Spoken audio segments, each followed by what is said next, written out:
السلام علیکم۔ جماعت نہم سبق number 2 lecture number 6۔ Lecture number 5 میں ہم نے سبق مرزا غالب کے عادات و خصائل کے مصنف کا تعارف اور حالات زندگی کے بارے میں پڑھا۔ اب ہم آتے ہیں صفحہ نمبر 8 پہ۔ سبق شروع کرنے جا رہے ہیں مرزا غالب کے عادات و خصائل۔ سب سے پہلے سبق کے عنوان کی طرف توجہ دیجیے۔ مرزا غالب کے عادات و خصائل غالب پر تخلص کی علامت ظاہر کر رہی ہے کہ ہم شاعر کے بارے میں پڑھنے جا رہے ہیں۔ عادات، عادت کی جمع، خصائل، خصلت کی جمع۔ عادات و خصائل، اب یہ مرکب عطفی ہو گیا۔ عادات و خصائل چونکہ درمیان میں واو آ رہا ہے تو یہ مرکب عطفی ہے۔ اب آتے ہیں مقاصد تدریس کی طرف کہ اس سبق کو نصاب کی کتب میں شامل کرنے کا کیا مقصد ہے۔ سب سے پہلے طلباء کو غالب کی شخصیت اور ان کے عادات و خصائل سے آگاہ کرنا۔ سب سے پہلا جو مقصد ہے وہ یہ ہے کہ ہماری جو نوجوان نسل ہے اپنے اردو ادب سے، اپنی تاریخ سے بہت دور ہوتی جا رہی ہے، تو اس قسم کے اسباق نصاب میں شامل کرنے کا مقصد یہ ہے کہ ہمارے جو نامور شعراء ادیب ہماری تاریخ کا حصہ رہے ہیں ان کی شخصیت کے بارے میں ہمیں آگاہی ہو۔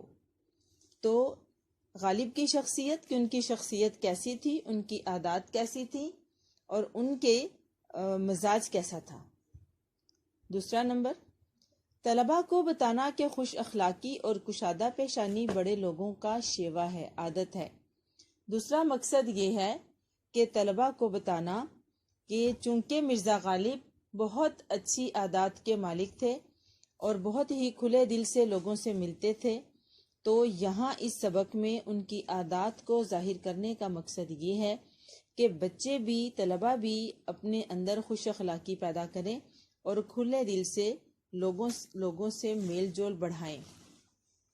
دوسری بات یہ، خط کا جواب لکھنے کی اہمیت واضح کرنا۔ خط کو نصف ملاقات بھی کہا جاتا ہے۔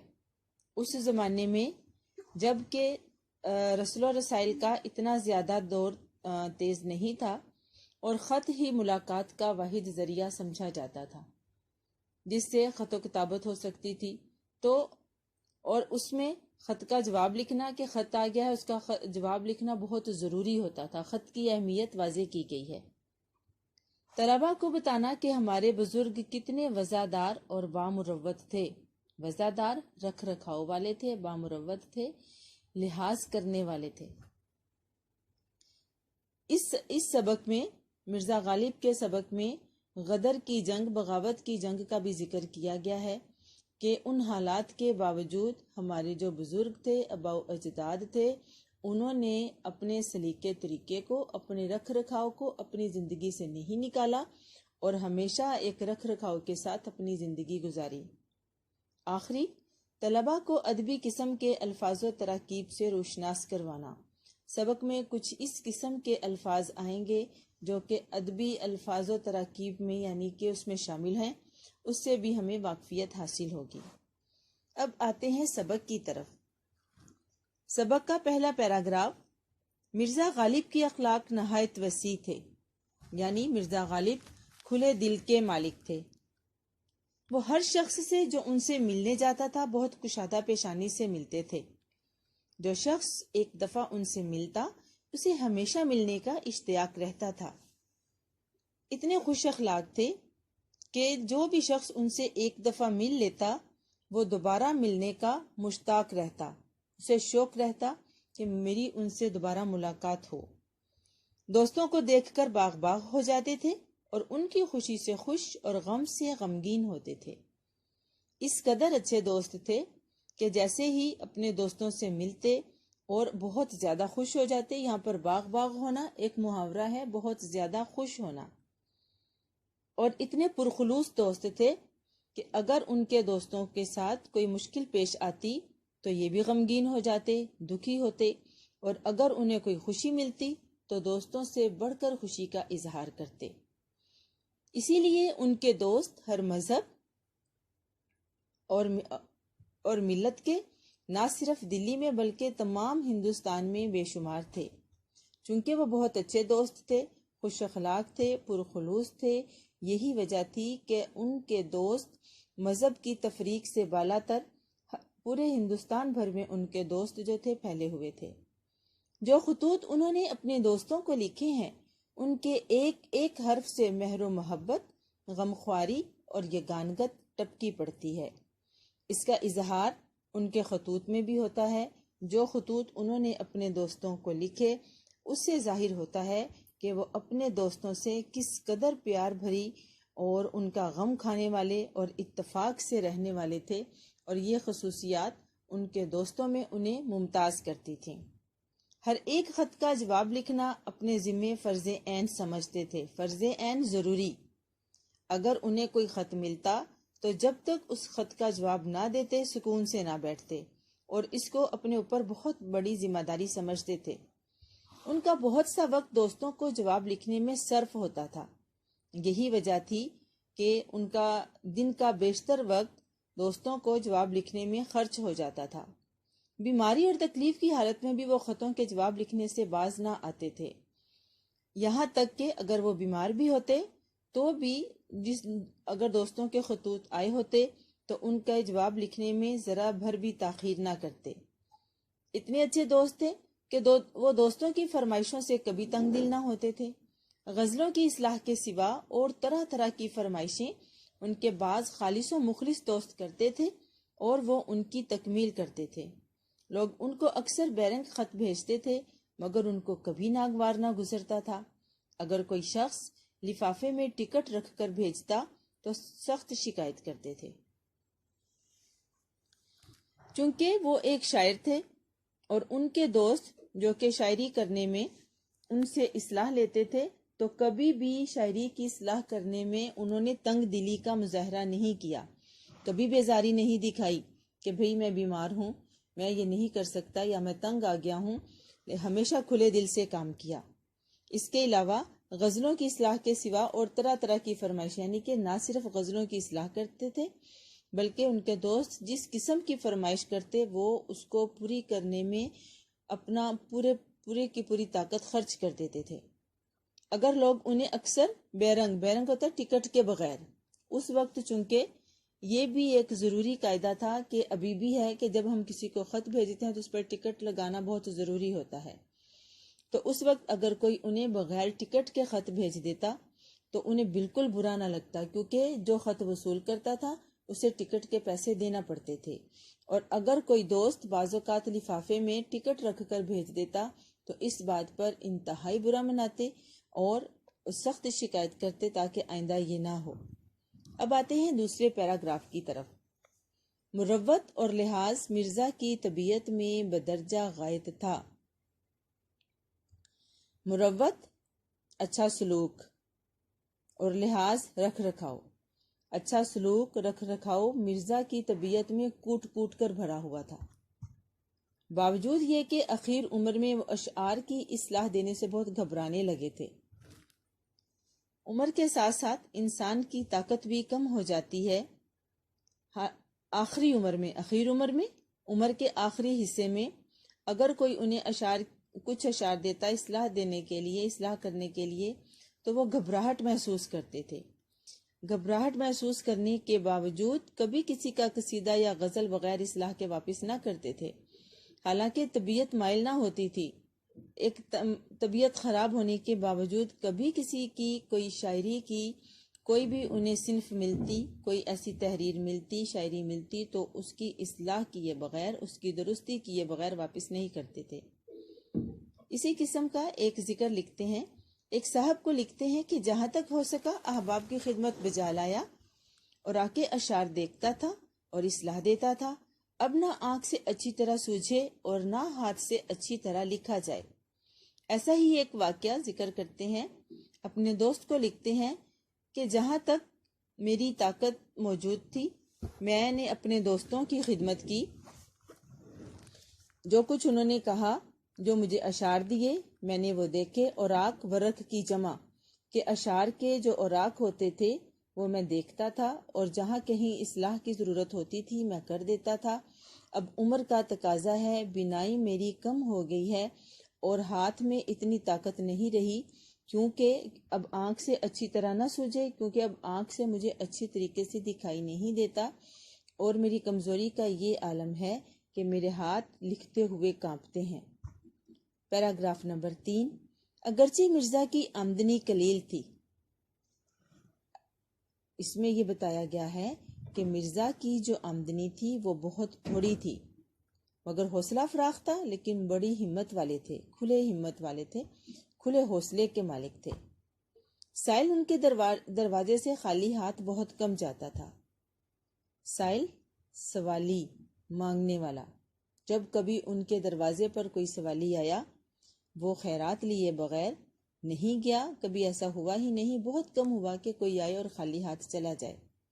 یہی وجہ تھی کہ ان کے مکان کے آگے اندھے، لنگڑے، لولے اور اپاہج مرد و عورت پڑے رہتے تھے، چونکہ وہ لوگوں کی جو خدمت تھی، لوگوں کی مدد اپنی ہمت سے بڑھ کر کرتے تھے۔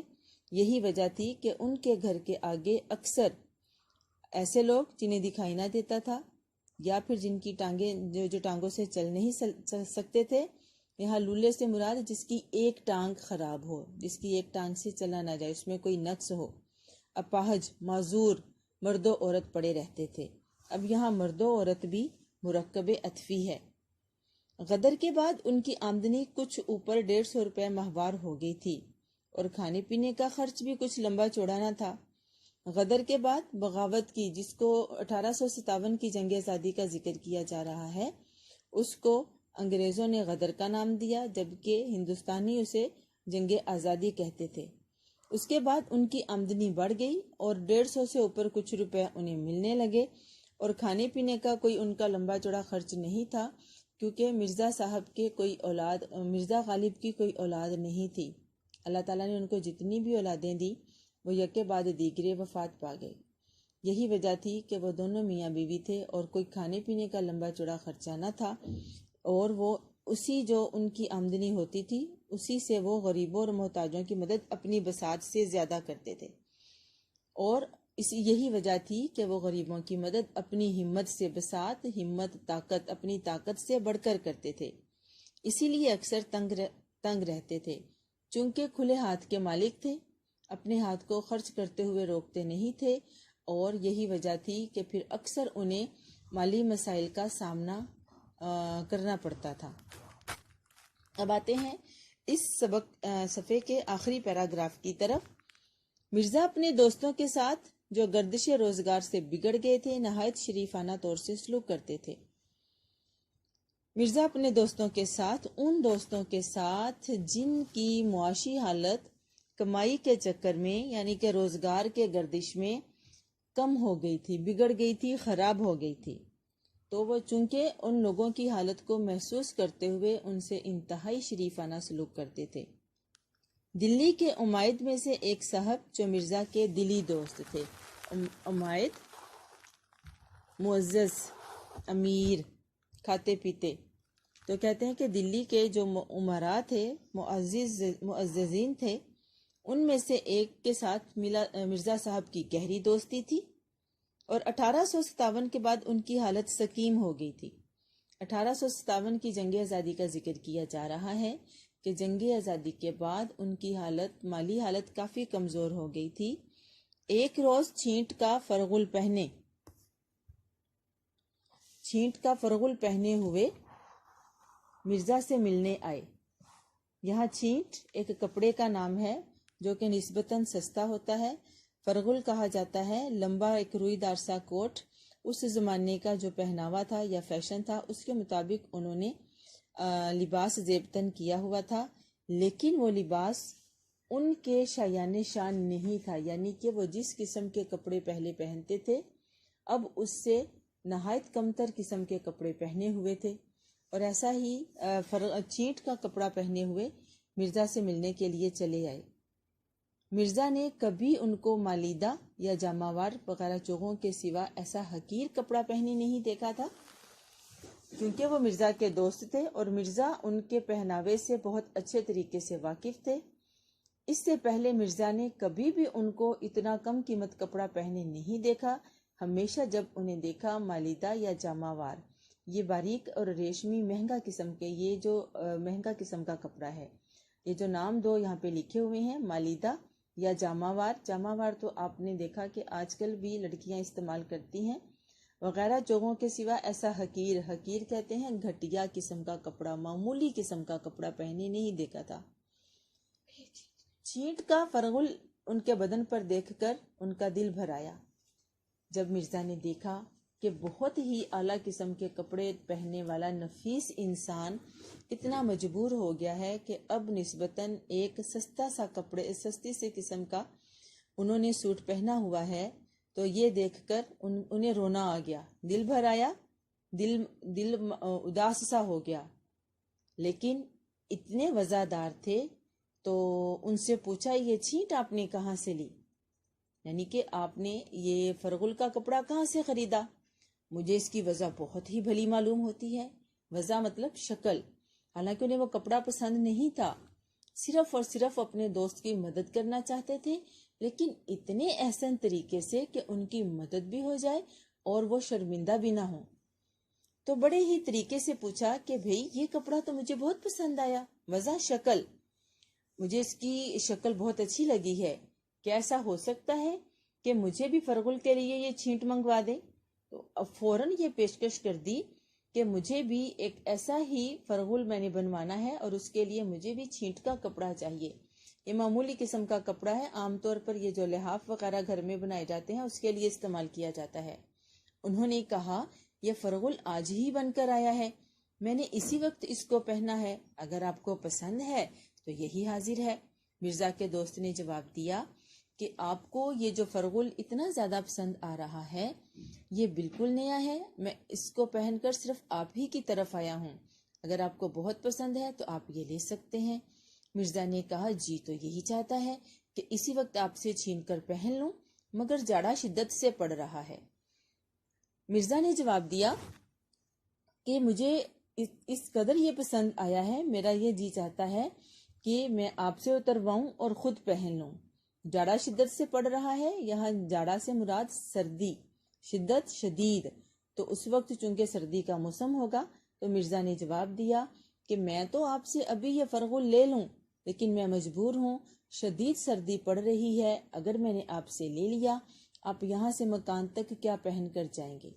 اگر میں نے آپ کا فرغل اتروا لیا تو پھر آپ کو جب تک آپ اپنے گھر جائیں گے سردی میں تو آپ کی بہت بری حالت ہو جائے گی۔ پھر ادھر ادھر دیکھ کر کھونٹی پر سے اپنا مالیدہ کا نیا چوغا اتار کر انہیں پہنایا اور اس خوبصورتی کے ساتھ وہ چوغا ان کی نظر کیا۔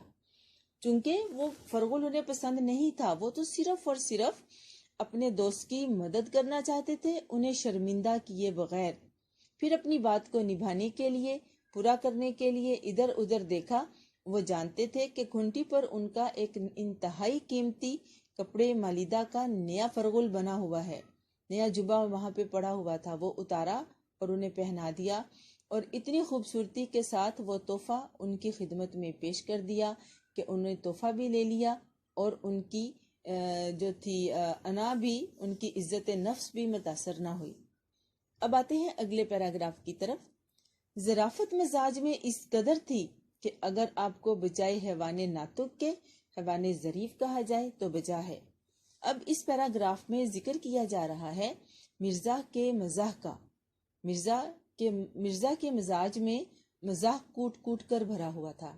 یہی وجہ ہے کہ یہاں لکھا گیا ہے کہ اگر آپ کو بولنے والے حیوان کی بجائے ہنسانے والا حیوان کہا جائے، ہنسانے والا جانور کہا جائے تو بالکل درست ہے۔ ایک دفعہ جب رمضان گزر چکا تو قلعے میں گئے۔ بادشاہ نے پوچھا، مرزا تم نے کتنے روزے رکھے؟ عرض کیا، پیر و مرشد ایک نہیں رکھا۔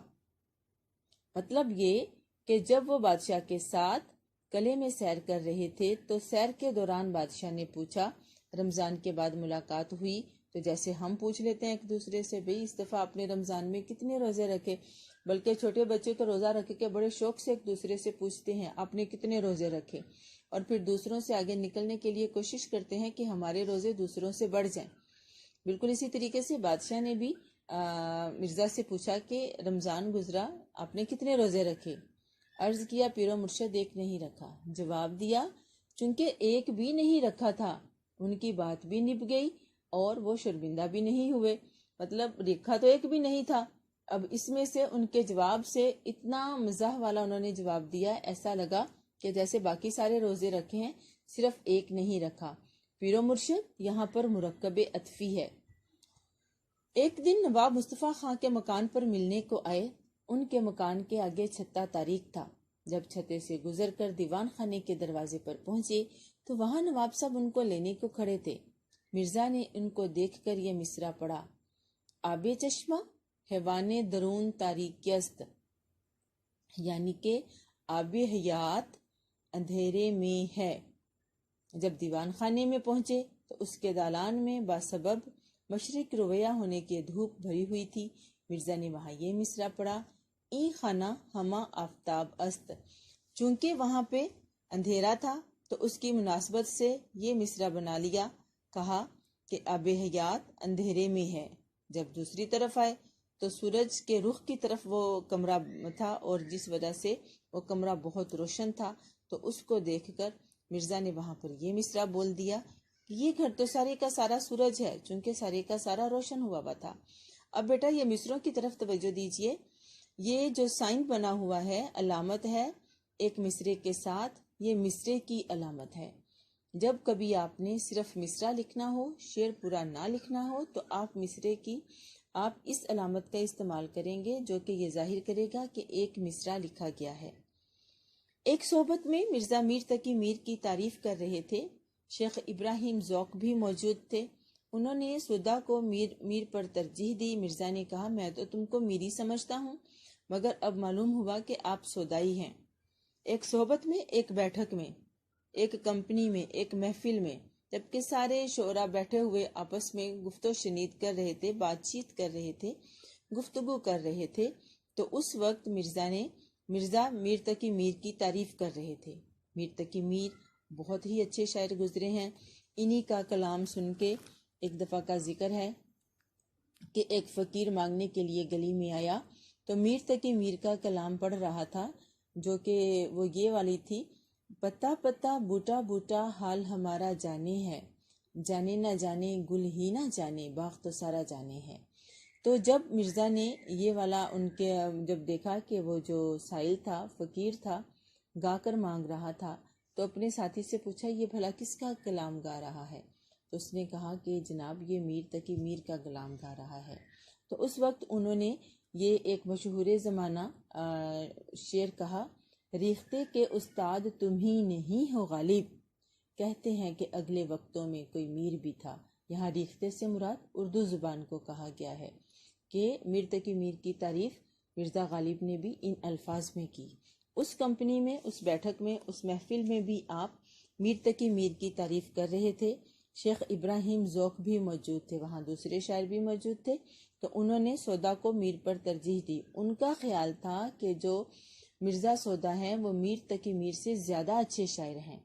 یہ سن کر جب مرزا نے سنا تو کہا، اپنی بات میں ظرافت پیدا کرتے ہوئے، مزاح پیدا کرتے ہوئے کہا کہ میں تو تم کو میر ہی سمجھتا ہوں، کہ میں نے یہ سمجھا کہ تم میر کے فین ہو، میر کے چاہنے والے ہو، میر کو پسند کرتے ہو، لیکن مجھے معلوم ہوا کہ آپ سودائی ہیں، لیکن مجھے معلوم ہوا کہ آپ تو سودا کو پسند کرتے ہیں۔ یہاں سودائی سے مراد ہوتا ہے پاگل، جیسے ہم کہتے ہیں شدائی ہو گیا، پاگل ہو گیا، مطلب شدین، شدائی، ہم ایسے عام الفاظ استعمال کرتے ہیں، تو یہاں سودائی انہوں نے پاگل کے معنوں میں استعمال کیا ہے۔ ہم نے لیکچر نمبر 6 میں سبق نمبر 2 کے 2 صفحے پڑھے، صفحہ نمبر 8 اور 9۔ کل ہم اپنے اگلے لیکچر میں اسی صفحے سے شروع کریں گے۔ اب آ جائیں اس کی شیٹ کی طرف۔ صفحہ نمبر 8 کے مشکل الفاظ معنی جو یہاں پہ لکھے گئے وہ میں ایک دفعہ آپ کے سامنے پڑھ دیتی ہوں تاکہ آپ لوگ یاد کر لیں، تو جب آپ نے سلیس کرنی ہو، تشریح کرنی ہو تو آپ کو آسانی ہو۔ کشادہ پیشانی، کھلے دل، اشتیاق، شوق، باغ باغ ہونا، خوش ہونا، محاورہ ہے یہ گانگت، اتفاق، صرف ہونا، خرچ ہونا، تنگ نظر، چھوٹے دل کے مالک، مہر و محبت، محبت اور پیار، مرکب عطفی اور مرکب مترادف بھی ہے۔ مترادف کیا ہوتا ہے؟ مرکب تو ہے، مرکب دو یا دو سے زیادہ بامانی الفاظ کا مجموعہ مرکب ہے، اور مترادف ہے، محبت اور پیار کا ایک ہی مطلب ہے۔ لحاظ، شرم، آنکھ سے نہ سوجھے، دکھائی نہ دے، یعنی کہ بینائی کم ہونا۔ اپاہج، معذور، گردش روزگار، زمانے کا چکر، حالت کا سقیم ہونا، مالی حالت کا کمزور ہونا۔ غمگین، دکھی، ملت، قوم، بے شمار، یعنی کہ گنتی کے بغیر، جسے گنا نہ جا سکے، بہت زیادہ۔ انگنت، فرض عین، ذمہ داری، باز نہ آنا، پرہیز کرنا۔ اصلاح، درستی، بیرنگ، بغیر ٹکٹ کے۔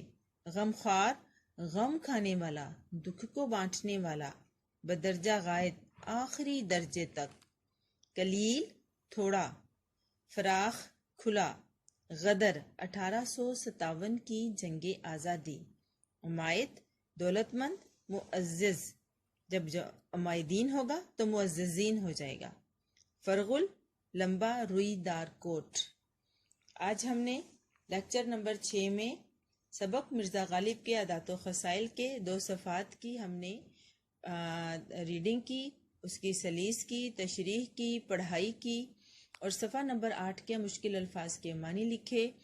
آپ نے ان مشکل الفاظ کے معنی آپ نے نہیں لکھنے، آپ نے ان الفاظ کو بس آپ نے مشکل الفاظ کو یاد کرنا ہے، تاکہ جب آپ سلیس کریں تو آپ کی اس طریقے سے مدد ہو جائے۔ کیونکہ جب ہم نے ایک سوال یہ بھی ہوتا ہے اقتباس کی تشریح، جس میں 1 نمبر کے سوال کے مشکل الفاظ کے معنی بھی آتے ہیں، تو مشکل الفاظ کے معنی یاد کرنے آپ کے لیے بہت ضروری ہیں۔ اس کے ساتھ ہی لیکچر نمبر 6 کا وقت ختم ہوا۔ اللہ تعالیٰ آپ کو اپنی حفاظت میں رکھے۔ السلام علیکم ورحمۃ اللہ وبرکاتہ۔